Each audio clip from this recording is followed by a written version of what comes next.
Hey everyone, Space Kid Productions, and today I'm going to be doing a stop motion tutorial. First of all, you'll need a bright light, a good background, and a phone, of course. The app I'm using right now is Stop Motion Studio. Trust me, it is a very good app to use for stop motions.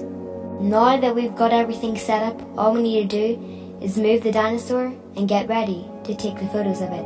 Each frame by frame creates another scene for the dinosaur. It's truly magical how stop motion works. Every single slight movement you do turns into the big masterpiece of your stop motion.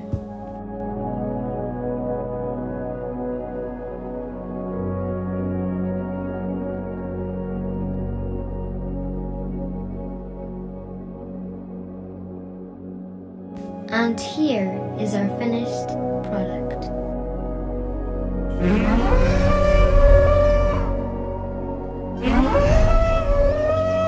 Hey everyone, I hope you like that stop motion, and make sure to subscribe because, yeah, my channel's dying.